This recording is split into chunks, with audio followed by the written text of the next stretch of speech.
তুমি বরং তোমার বাবার বাড়ি একেবারে থেকে যাও তিশা। এরকম কাণ্ডজ্ঞানহীন মেয়ে আমার লাগবে না।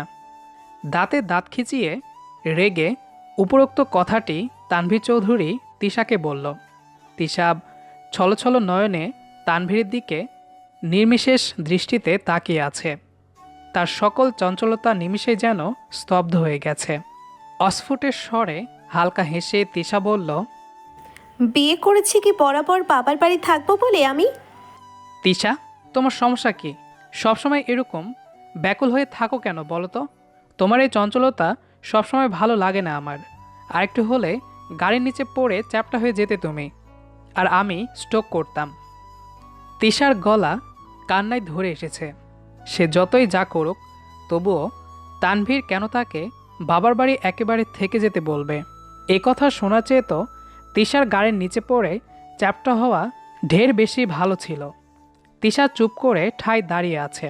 তিশা লেখাপড়া শেষ করার জন্য বাবার বাড়ি থাকে। আজকে তানভীর ও তিশার বৈবাহিক সম্পর্কের 2 বছর হলো। সেই উপলক্ষে তানভীর অফিস থেকে ছুটি নিয়ে সারাদিন ঘোরাঘুরি করার প্ল্যান করেছিল। একেই তো তিশা যথাসময়ে আসেনি, তার ওপর তাড়াতাড়ি রাস্তা পার হওয়ার জন্য শাড়ি পরিহিত অবস্থায় দৌড়ে এসেছিল তানভীরের কাছে। সেই নিয়ে তানভীরের রাগ। তার কোনো কথাই যেন তিশার কানে যাচ্ছে না। তানভীরের বিরক্তির মাত্রা দ্বিগুণ হয়েছে। তিশার নীরবতা দেখে তানভীর ফের বলল, এখন হুতুম প্যাঁচার মতো মুখ করে না দাঁড়িয়ে থেকে যেখানে যাওয়ার কথা ছিল সেখানে চলো। আর রাস্তা পার হওয়ার সময় হাত শক্ত করে ধরে রাখবে, মনে থাকবে? তিশা দুদিকে মাথা নাড়ালো। তিশার ছেলে মানুষই দেখে তানভীর এবার না হেসে পারল না। রাস্তার পাশে দাঁড়িয়ে আছে দুজন, দুদিকে মাথা নাড়ালো কি বোঝাতে? তানভীর আশেপাশে একবার দেখে হুট করে তিশাকে জড়িয়ে ধরে আবার চোখের পলকেই ছেড়ে দেয়। তিশার ঠোঁটের কোণে এবার মুচকি হাসি ফুটেছে। হাজারো মানুষের ভিড় থাকলেও তানভীরের এই হুটহাট জড়িয়ে ধরার ব্যাপারটা বেশ ভালো লাগে তিশার। হ্যাঁ, মনে থাকবে। আর কখনো রাস্তা দিয়ে দৌড়ে পার হব না। কিন্তু তুমিও আর কখনো এরকম বকাবকি করবা না, প্লাস এরকম উল্টোপাল্টা কথাও বলবা না, ওকে? ওকে মহারানী, আপনিও দয়া করে একটু স্থির হয়ে হাঁটাচলা করবেন। এখন চলুন। তানভীরের হাতে হাত রেখে তিশা হাঁটছে এবার। মাঝে মধ্যে হাতে চিমটি কাটছে তিশা। তিশা যে কতটা দুষ্ট সেটা বলার অপেক্ষা রাখে না।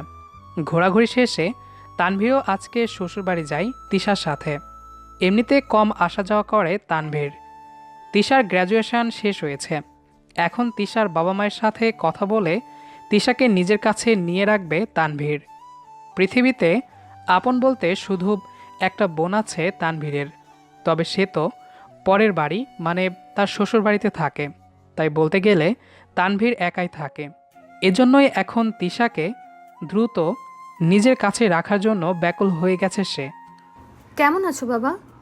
তানভীরের শাশুড়ি ভীষণ ভালোবাসে তানভীরকে। শাশুড়িকে সালাম করে তানভীর বলল, আলহামদুলিল্লাহ মা, ভালো। আপনারা কেমন আছেন? হ্যাঁ বাবা, আমরাও ভালো আছি। তিশা, জামাইকে নিয়ে হাত মুখ ধুয়ে খেতে আয়। তোর বাবা আজকে ফিরবে না। ঠিক আছে মা। তিশা তানভীরকে নিয়ে হাত মুখ ধুয়ে রাতের খাওয়া দাওয়া করে নেয়। হুট করে আসায় বিশেষ কিছু রান্না করতে পারেনি তিশার মা। তবুও মাছ ভাত ছিল মেনুতে আজ। তিশা বিছানা গুছিয়ে বসেছে। তানভীর তিশাকে জড়িয়ে ধরে শুয়ে পড়ল। কি করছো? ছাড়ো না। কতদিন পরে বউকে কাছে পেলাম বলো তো? সেদিক তো খেয়াল নেই তোমার। তাতে কি হয়েছে? তানভীর তিশার কপালে আঙ্গুল ছুঁয়ে দিল। কপালে এলোমেলো হয়ে থাকা চুলগুলো আলতো করে সরিয়ে দিয়ে কপালের মাঝে একটা কিস করল। কিছু যখন হয়নি তাহলে মাঝখানে কোলবালিশ দিয়ে ঘুমাবো আজ। তিশা চমকে ওঠে। তানভীরের পিঠ আঁকড়ে ধরে তিশা। মনে হয় তানভীর তাকে বনবাসে পাঠানোর কথা বলল। না না, আমি তোমাকে চড়িয়ে ঘুমাবো। কোনো বালিশ আসবে না মাঝখানে। তুমি তো বললে এতদিন পর কাছে পেয়েছি, তাতে কি হয়েছে? কিচ্ছু যখন হয়নি তখন দূরে দূরে থাকি বরং। আমি কি সেটা বলেছি তানভীর? আমাকে চড়িয়ে ধরে ঘুমাবা। এতদিন পরে কাছে এসে বুঝি এতটা দূরে থাকবা? সেটা আমি হতে দিব না কখনো। তিশা এবার নিজে থেকেই তানভীরকে বুকে জড়িয়ে নিল। তানভীর ইচ্ছে করে ছাড়িয়ে দেয় তিশাকে। আস্তে করে গিয়ে সোফায় বসলো তানভীর। সত্যি যখন তোমার ইচ্ছে হবে তখন এসো আমার কাছে, এখন ঘুমাও। আমিও ঘুমালাম। তিশাও তানভীরের পাশে এসে বসলো। ছেলেটা ভীষণ অভিমান করেছে। তানভীরের মাথায় হাত বুলিয়ে দিয়ে তিশা বলল, আমি আসলে ওরকমভাবে বলতে চাইনি তানভীর, তুমি কষ্ট পাবা আমি বুঝিনি। সরি তানভীর, প্লিজ মন খারাপ করো না। কষ্ট তো পেলাম, এখন কষ্ট কমিয়ে দাও। কি করতে হবে বলো, তাই করব। বিশেষ কিছু করতে হবে না, এবার গিয়ে নিজের সংসারের হাল ধরে ফেলো, তাতেই হবে। তাহলে এই জন্য এত অভিমান? এতদিন তো লেখাপড়ার জন্য এখানে থেকেছি পাগল, এখন তো সেই কাজ শেষ হয়েছে। এখন তো আমি আমাদের সংসার সাজাবো। ইচ্ছে করলে তো একসাথে থেকেও লেখাপড়া করতে পারো তিশা। হ্যাঁ, কিন্তু তুমি জানো আমি তোমার প্রতি কতটা দুর্বল। তোমার সাথে থাকলে আর লেখাপড়া করতে ইচ্ছে করতো না। সংসারের সাথে লেখাপড়া ঠিকমতো করতে পারতাম না আমি। বেশ, ঠিক আছে, বুঝলাম। এখন কোলে এসে বসো। তিশার যদিও লজ্জা লাগছে, কিন্তু তানভীর যদি আবারও রাগ করে সেই ভয়ে কোলে বসে সে। তানভীর তিশার এলোমেলো চুলগুলো খোপা করে দেয়। তারপর তিশাকে কোলে নিয়ে বাগানে যায় চাঁদ দেখতে। চাঁদের আলোতে দুজন দুজনের বক্ষে জড়িয়ে থাকে। কিছুদিনের মধ্যেই তানভীর আর তিশা নিজেদের সংসার গুছিয়ে নেয়। বাসার সব কিছু দুজনের পছন্দ মতো সাজানো হয়েছে। তানভীর এখন সারাদিন কাজ করে বাসায় এসে তিশাকে দেখে সমস্ত ক্লান্তি ভুলে যায়। এই মায়াবতীকে রেখে এতদিন যে কিভাবে দূরে ছিল ভাবতেই বুকটা কেমন করে ওঠে তানভীরের। রাতের খাওয়া দাওয়া শেষে দুজনেই শুয়েছে বিছানায়। তিশা, হ্যাঁ বলো, কিছু লাগবে তোমার? তানভীর আর কিছু না বলে তিশাকে শক্ত করে জড়িয়ে ধরে। কিচ্ছু লাগবে না, তোমার বুকে কতক্ষণ থাকি? তিশা আলতো করে তানভীরের ঘাড় চেপে দেয়। ইদানিং ভীষণ ঘাড়ে ব্যথা করে তানভীরের। তোমার কি মন খারাপ তানভীর, কিংবা কোথাও কিছু হয়েছে? না সোনা, এমনিতেই তোমার বুকে আছে, এখানে অদ্ভুত একটা শান্তি পাই। শান্তি? শান্তি আবার কে? আমার বুকে তুমি অন্য কাউকে কেন পাবা? আমার বুকে তুমি আমাকেই পাবা, ওকে? তানভীর তিশাকে ছেড়ে দিয়ে হাসছে। এই পাগল চঞ্চল মেয়েটাকে সে কিভাবে সহ্য করে প্রতিদিন। ভালোবাসা থাকলে সব কিছু সহ্য করা যায়। আমার অনেক বড় ভুল হয়েছে, ক্ষমা করবেন ম্যাম। তিশা তানভীরের কোলে শুয়ে হেসে বলল, ক্ষমা করব, তবে ঘুষ চাই। কি ঘুষ? আগে শুনিনি তো। সামনে বসন্ত, তাই হলুদ শাড়ি লাগবে, সাথে হলুদ চুড়িও। আর চকলেট তো দিতেই হবে। ভালোবাসা দিবসের জন্য লাল শাড়ি লাগবে না, একটা শাড়িতে হবে। ওরে, তাও দিবা নাকি? শাড়ি, চুড়ি, চকলেটও? দেব না কেন? তুমি আমার একমাত্র বউ, তোমাকে দেব না কাকে দিব? তুমি আমার মহারানী বলে কথা। তিশা খুশিতে গদগদ হয়ে তানভীরের হাতে চুমু খেলো। তানভীরও ঝুঁকে তিশার কপালে কিস করলো। তারপর দুজন দুজনার সাথে লেপ্টে ঘুমের দেশে তলিয়ে যায়। পরের দিন তিশা ও তানভীর দুজনে মিলে বের হলো শপিং করতে। তিশার পছন্দ মতো লাল ও হলুদ রঙের জামদানি শাড়ি কিনল তানভীর, সাথে লাল ও হলুদ রঙের কাচের রেশমি চুড়িও, আর এত বড় একটা চকলেটের বক্স। শপিং শেষে দুজন রাস্তায় দাঁড়িয়ে ফুচকা খাবে বলে দাঁড়ায়। রাস্তার পাশে অনেকগুলো ফুচকার দোকান, সেখান থেকেই একটা দোকানের সামনে দাঁড়িয়েছে ওরা। ফুচকা নাকি চটপটি খাবা, নাকি দুটোই? ফুচকা খাবো, তবে ঝাল ছাড়া। ঠিক আছে মামা, আমাদের 2 প্লেট ফুচকা দিন, একটা ঝালসহ আর একটা ঝাল ছাড়া। তানভীরের কথা মতো 2 প্লেট ফুচকা দিল ফুচকাওয়ালা। ফুচকা খাওয়া শেষে দুজন আইসক্রিমও খেলো। যারা আইসক্রিম লাভার তাদের কাছে শীত, গ্রীষ্ম কিংবা বর্ষা সবসময়ই আইসক্রিম প্রিয়। সারাদিন বাড়ি থেকে সন্ধ্যায় বাড়ি ফিরল দুজন। তুমি ফ্রেশ হয়ে আমাকে 1 কাপ চা তৈরি করে দাও তো, শরীরটা কেমন লাগছে, খেলে সতেজ লাগবে। ঠিক আছে, তুমি বসো।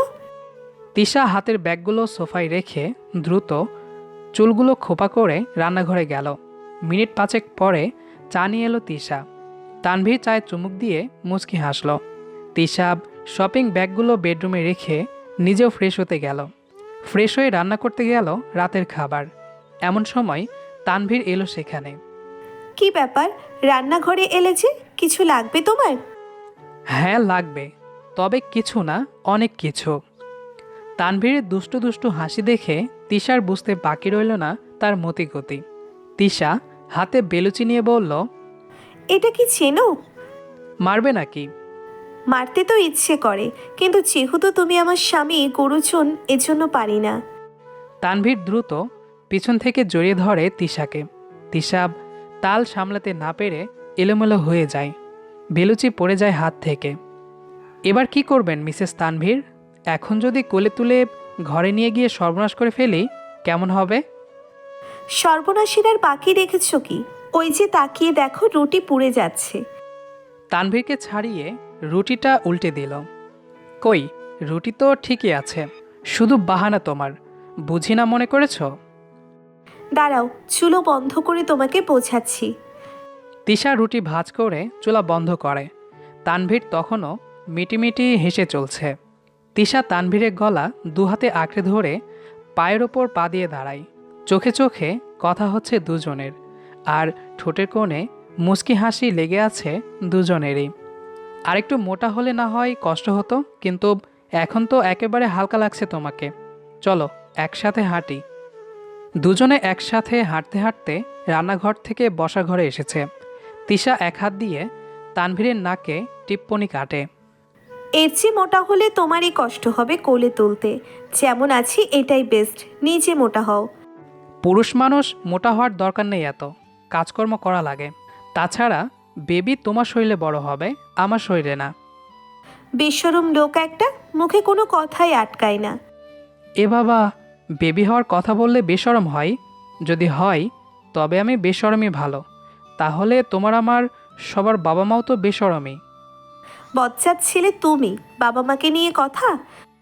ওকে ওকে, আমার সত্যি ভুল হয়েছে, প্লিজ মাফ করো বউজান। কোলে তুলে রুমে নিয়ে যাও, তারপর ভেবে দেখব। তানভীর তিশাকে কোলে তুলে নিয়ে রুমে গেল। বিছানায় আলতো করে বসিয়ে নিজেও বসলো তানভীর। আনলাম রুমে, বসালামও। এবার মাফ করলে নাকি আদর করতে হবে? ওসব লাগবে না, তবে ভাবছি ক্ষমা করা যায় কিনা, নাকি করা যায় না। এত ভাবাভাবির দরকার নেই, যাও নীল রঙের শাড়িটা পরে এসো। ছাদে গিয়ে চাঁদের আলোতে তোমাকে দেখব নীল শাড়িতে। আর হ্যাঁ, সাথে সাদা ব্লাউজ পরবে। নীলের সাথে সাদা খুব সুন্দর লাগে, একেবারে পারফেক্ট কম্বিনেশন, বুঝলে? এখন সিরিয়াসলি এখন শাড়ি পরবো? সত্যি বললা? হ্যাঁ পরবে, সমস্যা কি? পারবা না? না পারলে সমস্যা নেই, পরে পরবে কখনো। তানভীর মুখটা গোমড়া করে বলল। তিশা মুচকি হাসল, মনে মনে চাই, অথচ মুখে না পারলে সমস্যা নেই বলা। হ্যাঁ, না পেরে উপায় আছে। আমার একমাত্র জামাই শাড়ি পরতে বলেছে বলে কথা। যাচ্ছি, তুমি বরং আগেই যাও ছাদে, আমি রেডি হয়ে আসছি। তিশা, খুব ভালোবাসি তোমাকে। আমিও ভালোবাসি প্রিয়, আজীবন ভালোবেসে যাব ইনশাল্লাহ। তিশাকে রুমে রেখে তানভীর আগেভাগে ছাদে চলে গেল। চাঁদের আলোতে কি সুন্দর লাগছে ধরণীকে। একটু পর কারো পায়ের শব্দে তানভীর পিছন ফিরে তাকালো। তিশা এসেছে। নীল রঙের শাড়ির সাথে সাদা চুড়ি তার হাতে। তানভীর তিশার হাত ধরে ছাদের মাঝখানে নিয়ে গিয়ে কোমর চেপে ধরে নিজের সাথে মিশিয়ে কপালে একটা চুমু দিল। তারপর আকাশের দিকে তাকিয়ে রইল অনেকক্ষণ। প্রতিটি ভালোবাসার মানুষ তার প্রিয় মানুষের সাথে এভাবে সুখে থাকুক। যাই হোক, তানভীর তো তিশাকে বসন্ত আর ভালোবাসা দিবসের জন্য লাল ও হলুদ রঙের শাড়ি কিনে দিল। তা আপনাদের ভালোবাসার মানুষ কিনে দিয়েছে তো? ভাইয়েরা, দ্রুত ভালোবাসার মানুষকে শাড়ি কিনে দিন। আর যদি হাতের টাকা না থাকে, অন্তত 2 ডজন লাল ও হলুদ রঙের চুড়ি কিনে দিন। উপহার সামান্য হোক কিংবা বড়, ভালোবাসায় আসল। সবাই ভালো থাকবেন এবং আমাদের চ্যানেলের সাথে থাকবেন। শীঘ্রই আসব পরবর্তী গল্প নিয়ে।